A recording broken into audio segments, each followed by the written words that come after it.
Nadreen अस्सलाम वालेकुम। Inside news के नए प्रोग्राम के साथ मैं हूं इब्राहिम राजा और आज हम आपको बताएंगे कि दो आला फौजी अफसरान के मुतल्लिक अचानक क्या बहुत बड़ी और अहम नोयत की खबर आई है। अरशद शरीफ साहब को शहीद करने के हवाले से ताज़ा तरीन वीडियो में अब कौन से दो नए किरदार पहली मर्तबा सामने आए हैं। पीटीआई के मजीद 3 गद्दार अरकान कौन निकले। Army chief general Qamar Javed Bajwa के मुतल्लिक क्या हसास नोयत की ब्रेकिंग न्यूज आई है और इमरान खान साहब ने अब लॉन्ग मार्च के पहले दिन पर क्या पहला और बड़ा सरप्राइज दिया है। हमारे जिन दोस्तों ने अब तक हमारे चैनल को सब्सक्राइब नहीं किया उनसे हम कहेंगे कि हमारे चैनल को सब्सक्राइब कर लें ताकि उन्हें अहम मालूमात बर वक्त मिलती रहें। अब वापस आते हैं आज के मौजू पर और सबसे पहले आपको अरशद शरीफ साहब की शहादत के वक्त की एक वीडियो के मुतल्लिक बताते हैं। यह वीडियो अब से 1 घंटा पहले जारी की गई है और इस वीडियो में अब पहली मर्तबा 2 अहम तरीन पाकिस्तानी किरदारों के चेहरे दिखाए गए हैं। यह वीडियो आज के दिन में कीनिया के सबसे बड़े न्यूज चैनल ने चलाई है और यह वीडियो अब पाकिस्तान के सोशल मीडिया पर, पाकिस्तान के ट्विटर हैंडल्स पर तो वायरल है, लेकिन जो पाकिस्तान का मरकजी मीडिया है और जो मेन स्ट्रीम न्यूज चैनल्स हैं उन चैनल्स ने अरशद शरीफ साहब की शहादत के हवाले से इस सबसे अहम वीडियो को नशर नहीं किया और इस वीडियो से जुड़ी जो खबर है इसको मुकम्मल तौर पर सेंसर कर दिया, क्योंकि इस वीडियो में पहली मर्तबा 2 पाकिस्तानी किरदारों के चेहरे दिखाए गए। पहली मर्तबा इन 2 पाकिस्तानी चेहरों की शनाख्त की गई है। लेकिन हम आपको बताते हैं कि इस वीडियो में किस किस्म के मनाजिर हैं और ये 2 पाकिस्तानी कौन हैं और इनका बैकग्राउंड क्या है। तो मामला यह है कि ये एक ऐसी वीडियो है जो कि कीनिया के एक ऐसे चैनल ने जारी की है जो तहकीकाती रिपोर्टिंग के लिए बहुत ज्यादा मारूफ है और इसी चैनल की जो तहकीकाती टीम है इसने इसी किस्म के जो मिस्टीरियस मर्डर्स हैं, इसी किस्म की जो पुरस्कार कत्ल की वारदातें हैं उनके ऊपर ऐसी तहकीकाती रिपोर्ट्स बनाई हैं जिनको आलमी अवार्ड्स भी मिले हैं। अब इसी वीडियो में जिन 2 किरदारों का तायुन किया गया, जिन 2 किरदारों की निशानदेही की गई, यानी जिन 2 पाकिस्तानी किरदारों के मुतल्लिक बताया गया, इन दोनों का ताल्लुक कराची से है। ये आज की एक बड़ी ब्रेकिंग न्यूज है और एक ताज़ा तरीन खबर है, क्योंकि कीनिया का ये जो सबसे बड़ा न्यूज चैनल है इसने अब जो वीडियो जारी की ये असल में उस सड़क की है और उस मकाम की है। एग्जैक्टली ये उस सड़क की है और उस वक्त की है जहां पर अरशद शरीफ साहब की गाड़ी आखिरी लम्हात में गुजर रही थी। अब इन आखिरी लम्हात की जो फुटेज है, इन आखिरी लम्हात की जो वीडियो है ये पहली मर्तबा सामने आई है, क्योंकि अरशद शरीफ साहब असल में अपने मेजबान खुर्रम के साथ एक ऐसे मकाम पर पहुंचे थे कि उसके मुतल्लिक अब यह इंकशाफ हुआ है कि ये एक ऐसा मकाम था जहां पर सिक्योरिटी एहलकारों की ट्रेनिंग भी होती थी। खास तौर पर ऐसे सिक्योरिटी एहलकार जो कीनिया की पुलिस में नई भर्ती होते थे या कीनिया की फोर्सेस में नए भर्ती होने वाले एहलकारों की ट्रेनिंग इस मकाम पर भी होती थी जहां पर अरशद शरीफ साहब अपने दोस्त खुर्रम के साथ पहुंचे थे, यानी उस दिन जब उनकी शहादत हुई थी। और ये जो मकाम है इसकी वीडियो में यह दिखाया गया और यह बताया गया कि यह मकाम नैरोबी से तकरीबन 60 माइल्स के फासले पर है और यहां पर आप यह भी कह सकते हैं कि एक बहुत बड़ा रिजॉर्ट भी मौजूद था। अब अरशद शरीफ साहब अपने दोस्त और अपने मेजबान खुर्रम जो कि अपनी फैमिली के साथ कीनिया में मुकीम है और कीनिया में खुर्रम और खुर्रम की फैमिली अरशद शरीफ साहब की मेजबान थी, तो अरशद शरीफ साहब अपने दोस्त खुर्रम के साथ हट्स एंड होम्स रिजॉर्ट पहुंचे। ये इस रिजॉर्ट का नाम बताया गया है और फिर यह दिखाया गया इस वीडियो में कि यह जो रिजॉर्ट था यहां पर तकरीबन 185 मिनट तक क्या कुछ होता रहा। ये जो पूरी सरगर्मी है इसकी वीडियो अब पहली मर्तबा जारी की गई है और यह बताया गया है कि 185 मिनट के दौरान यहां पर किस किस्म की एक्टिविटी होती रही। अब अरशद शरीफ साहब जो खुर्रम के साथ और खुर्रम की लैंड क्रूजर गाड़ी में यहां पर पहुंचे थे, वो यहां पर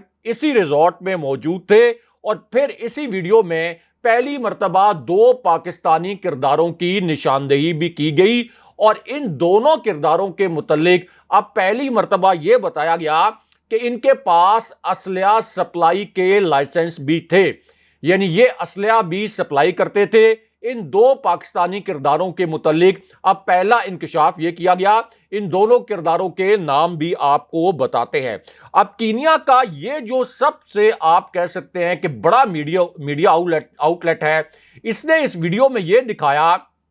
और ये पूरा एक मंजर आप ये कह लें कि एक मंजर कशी की गई। उसमें यह बताया गया कि जो वेस्ट सब काउंटी है उसके शॉपिंग सेंटर में बड़ी मिस्टीरियस किस्म की साइलेंस है, बड़ी पुरस्कार किस्म की खामोशी वहां पर छाई हुई है और जिस रिजॉर्ट पर अरशद शरीफ साहब मौजूद थे उसके पास एक ऐसी जगह मौजूद थी जहां पर कुछ लोग रिहाइश पजीर थे और अब यहां की एक दिल दहला देने वाली वीडियो सामने आई है। यहां से अरशद शरीफ साहब की शहादत के मुतल्लिक अब एक नया और बहुत ही तकलीफदेह किस्म का इंकशाफ हुआ है और दो बड़े तकलीफदेह किस्म के हकायक सामने लाए गए हैं, क्योंकि यहां पर जो लोग मुकीम थे उनका एक वीडियो स्टेटमेंट अब सामने आया है और इनमें से एक जो वीडियो स्टेटमेंट है ये एक ऑफिसर का है। ये ऑफिसर उस जगह से चंद मीटर के फासले पर रहता था जहां पर अरशद शरीफ साहब की गाड़ी पर फायर किए गए, यानी जहां पर यह कहा गया कि अरशद शरीफ साहब की गाड़ी को फ्लैग डाउन किया गया था, लेकिन अरशद शरीफ साहब की गाड़ी को वहां पर फ्लैग डाउन किए जाने के बावजूद यह गाड़ी नहीं रोकी गई, तो इस वजह से पुलिस ने फायरिंग कर दी। यह पुलिस ने एक भोंडा दावा किया था, लेकिन अब जो वीडियो जारी हुई है उस मकाम की जहां पर अरशद शरीफ साहब की गाड़ी पर फायरिंग की गई थी, तो इससे चंद मीटर के फासले पर रहने वाले एक अफसर ने एक बहुत बड़ा इंकशाफ किया है और उनका कहना यह है कि रात 9 बजे का वक्त उन्होंने बताया। उन्होंने कहा कि अचानक 3 गोलियों की आवाजें आईं। उन्होंने यह समझा कि यह कोई जीएसयू के तरबियत याफ्ता अफराद हैं, यानी जीएसयू जो यूनिट है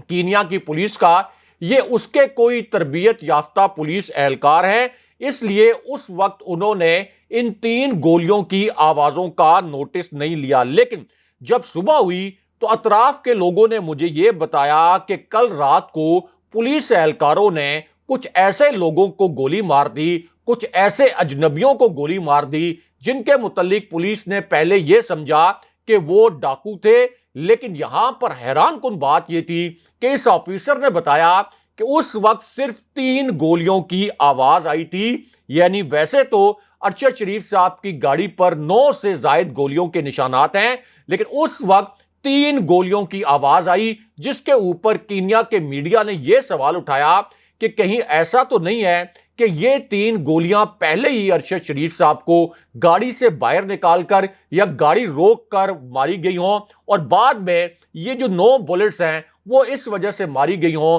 ताकि इसको एक हादसे का या एक मिसटेकन आइडेंटिटी का केस करार दिया जाए। लेकिन अब यहां पर दो जो पाकिस्तानी किरदार हैं अरशद शरीफ साहब की शहादत के हवाले से और कीनिया में किस तरह से अरशद शरीफ साहब को टारगेट किया गया, तो इन 2 पाकिस्तानी किरदारों की पहली मर्तबा एक वीडियो जारी की गई है और इनकी पहली मर्तबा शनाख्त भी सामने लाई गई है, पहली मर्तबा इनकी निशानदेही की गई है। और यह वीडियो उस वक्त की है जब अरशद शरीफ साहब उस रिजॉर्ट में मौजूद थे। इस मकाम पर देखा जा सकता है कि यहां पर कैंप्स भी मौजूद हैं, यानी अब जो वीडियो जारी की गई है उसमें यह देखा जा सकता है कि इसी रिजॉर्ट में कैंप्स मौजूद हैं। यहां पर रहने के लिए कुछ जगह भी बनाई गई हैं, यानी अगर कोई वहां जाकर ओवरनाइट स्टे करना चाहता है तो उसके लिए रिहाइश का इंतजाम भी है। यहां पर हाइकिंग ट्रैक्स भी हैं, ट्रेल्स भी हैं, जिस तरह इस्लामाबाद में मारगला की पहाड़ी पर हाइकिंग ट्रेल्स हैं, इसी तरह यहां पर ट्रेल्स भी हैं और फिर कैंपिंग स्पॉट्स भी इस रिजॉर्ट में मौजूद हैं। लेकिन उसके बाद एक वीडियो चलाई गई और इस वीडियो में यह बताया गया कि अब पुलिस ने जो एक नई रिपोर्ट लिखी, उस रिपोर्ट के एक हिस्से में बहुत ही एक आप कह सकते हैं कि नया और बहुत खतरनाक नौयत का दावा किया। अब जो मगादी पुलिस स्टेशन है उसके मुताबिक इस रिपोर्ट में यह दावा किया गया कि 10 बजे इतला यह दी गई इस पुलिस स्टेशन को कि पुलिस अफसरान पर फायरिंग का एक वाकया पेश आया है और उसके बाद जवाबी फायरिंग में 50 साल की उम्र के एक पाकिस्तानी शहरी को जवाबी फायरिंग में हलाक कर दिया गया जब वो गाड़ी चला रहा था। यानी अरशद शरीफ साहब की शहादत के मुतालिक मगादी पुलिस स्टेशन में यह रिपोर्ट अब तब्दील करके इसको इस तरह से बयान किया गया कि पहले कोई फायरिंग अरशद शरीफ साहब की गाड़ी के अंदर से हुई, लेकिन अब एक वीडियो के जरिए जो कीनिया का मीडिया है उसने पुलिस का यह दावा झूठा साबित कर दिया, क्योंकि पुलिस का दावा यह था कि जब गाड़ी को गोलियां लग गई थी, जब गाड़ी पर हम फायरिंग कर चुके थे, तो उसके बाद गाड़ी 25 किलोमीटर आगे चली।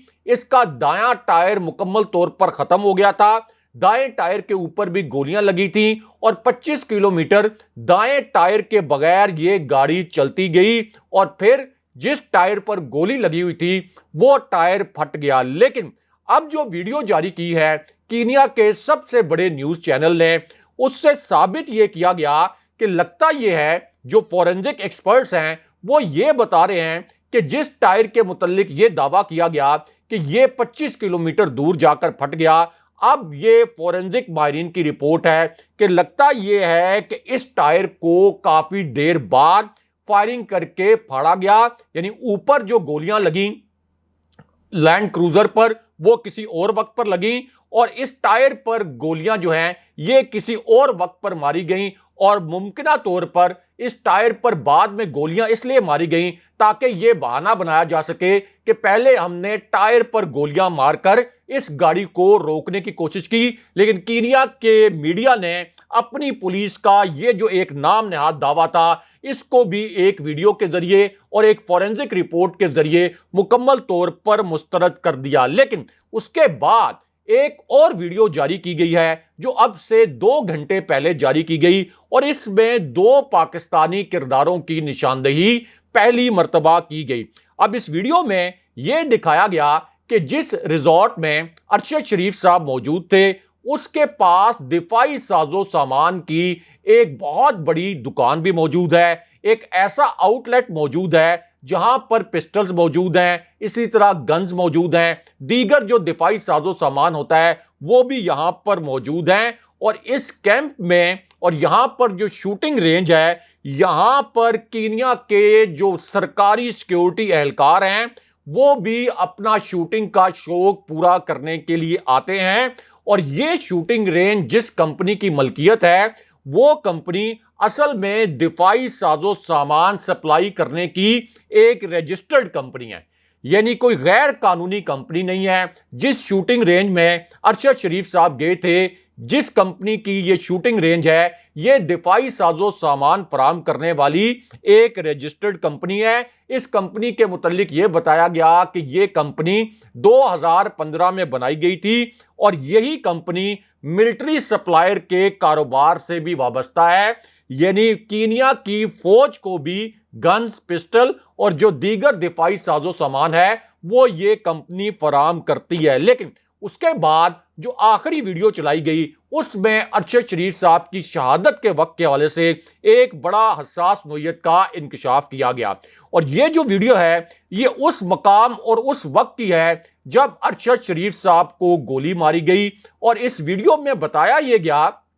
कि ये जो कंपनी है जो कि दिफाई साजो सामान फराम करती है कीनिया की मिलिट्री को, इसका जो कॉन्टैक्ट नंबर है इस पर वकार अहमद नामी एक शख्स का फोन नंबर दर्ज है। और ये जो वकार अहमद नामी शख्स है ये बुनियादी तौर पर तो पाकिस्तानी है लेकिन ये अब कीनिया का शहरी है, ये कीनिया में ही पैदा हुआ था और कीनिया में ही अब ये दिफाई साजो सामान फराहम करने का कारोबार करता है। यानी वकार अहमद के मुतालिक अब यह बताया गया कि ये असल में कीनिया में ही पैदा हुआ था और पाकिस्तान में इसका आना जाना ना होने के बराबर है। लेकिन यहां पर एक और बहुत हसास नोयत की वीडियो कीनिया के इस सबसे बड़े न्यूज चैनल ने चलाई है और इस वीडियो में उस इलाके की अक्सबंदी की गई जहां पर यह दावा किया गया था कि एक नाका लगाया गया था और इसी नाके पर अरशद शरीफ साहब की गाड़ी रोकी गई थी और जब यह गाड़ी नहीं रुकी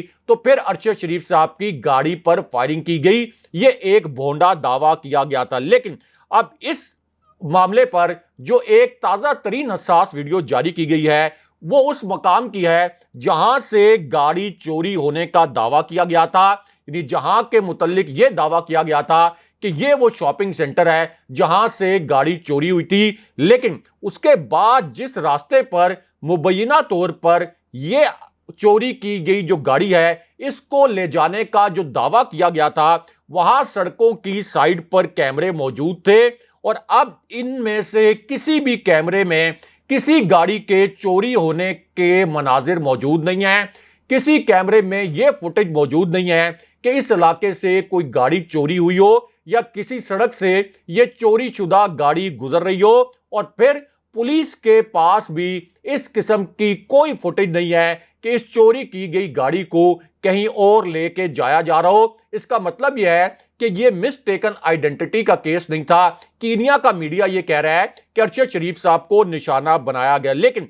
उसके बाद जो दो पाकिस्तानी किरदारों की एक वीडियो में निशानदेही की गई उसके मुतल्लिक आपको मुख्तसरन बताते हैं। तो मामला यह है कि वकार अहमद के मुतल्लिक बताया गया कि वो हट्स एंड होम्स के ये जो कीनिया का रिजॉर्ट है इसके ऑपरेशनल डायरेक्टर हैं। उनकी तस्वीर के साथ उनका एक प्रोफाइल भी जुड़ा हुआ था और वकार अहमद के जो आबाओ अजदाद हैं वो कीनिया में आकर आबाद हुए और अब वो खुद को कीनिया का शहरी ही कहलाते हैं। लेकिन यहां पर जो उनके भाई हैं खुर्रम अहमद जो कि अरशद शरीफ साहब के साथ थे, जिनके मुतल्लिक दो बहुत ही क्रिटिकल किस्म के सवालात उठाए गए थे कि ये खुर्रम अहमद कौन है, अरशद शरीफ साहब को कैसे जानते हैं और दुबई से अरशद शरीफ असल में खुर्रम के पास कैसे पहुंचे थे और किसने अरशद शरीफ साहब को और खुर्रम को कनेक्ट करवाया था। अब खुर्रम अहमद के मुतल्लिक ये इंकशाफ किया गया है कि उनके पास भी असलिया सप्लाई के लाइसेंस मौजूद हैं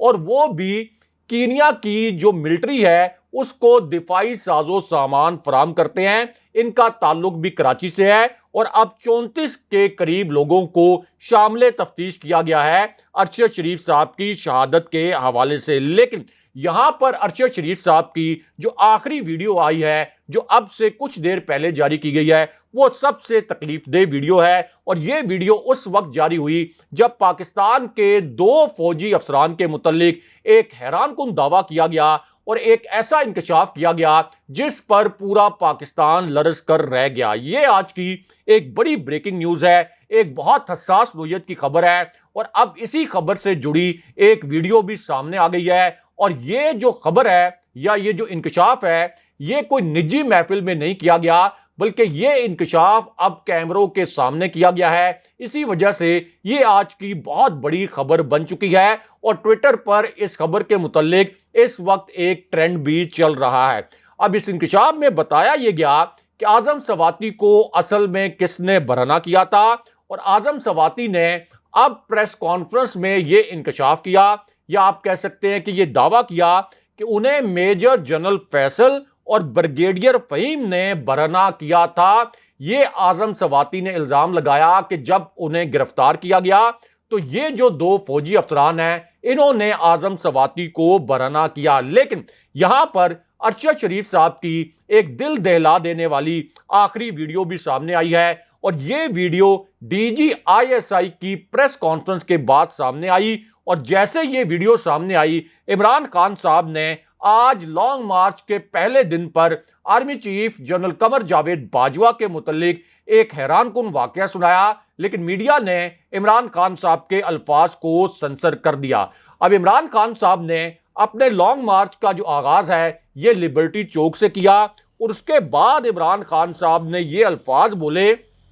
कि इस करप्ट टोले को मुसल्लत करने का मकसद ये था कि अरबों रुपए के केसेस माफ करवाए जाएं और हम ये चाहते हैं कि फौज भी अपने कानूनी दायरे में रहे। PTI के रहनुमा शहबाज गिल, इसी तरह एक सहाफी जमील फारूकी को जब अगवा किया गया था, इन्हें गिरफ्तार किया गया था, तो मेरे पास शवाहिद हैं कि इनको भरना किया गया, चौधरी गुलाम हुसैन को भी अगवा किया गया और पूरी दुनिया में हमारी रियासत का मजाक उड़ाया गया और हमारी फौज की भी इससे तौहीन हुई है। लेकिन मैं ये चाहता हूं कि हमारी फौज है, हमारी फौज को मजबूत रहना चाहिए और मैं कभी भी अपनी फौज को नुकसान नहीं पहुंचाना चाहता। लेकिन यहां पर पीटीआई के 3 रहनुमाओं के तहरीके इंसाफ छोड़ने के मुतालिक एक बड़ी खबर आई है। एक बहुत बड़ा दावा किया गया डीजीआईएसआई की प्रेस कॉन्फ्रेंस के बाद। यह एक बहुत बड़ी खबर आई क्योंकि पीटीआई के जो पंजाब के पहले भी एक बागी रुकन थे, लेकिन बहरहाल एक एमपीए थे, तो खुर्रम लगारी ने यह ऐलान किया और यह दावा किया कि वो खुद तो पार्टी से अलग हो रहे हैं और उनके साथ 3-4 और एमपीएस भी हैं जो कि तहरीके इंसाफ को छोड़ रहे हैं। अगरचे जिन 3-4 अरकान का उन्होंने नाम लिया उनकी खुद एक वीडियो के जरिए तरदीद आ गई और उन्होंने कहा कि हम इमरान खान साहब के साथ खड़े हैं। लेकिन यहां पर एक अहम तरीन खबर यह आई है कि पहले तो तहरीके इंसाफ ने लॉन्ग मार्च के हवाले से और इमरान खान साहब ने लॉन्ग मार्च के हवाले से एक बड़ा ऐलान किया और इस ऐलान में सबसे पहले फवाद चौधरी ने यह कहा कि जिन एमपीएस के नाम दिए गए थे वो खुद इसकी तरदीद कर चुके हैं। इस वक्त पीटीआई को सिर्फ वही छोड़ सकता है जिसने सियासी खुदकुशी करनी है। और फिर उन्होंने ये कहा कि इस्लामाबाद जब लॉन्ग मार्च पहुंचेगा तो 3 दिन के अंदर हुकूमत गिर जाएगी। अगले प्रोग्राम तक के लिए खुदा हाफिज।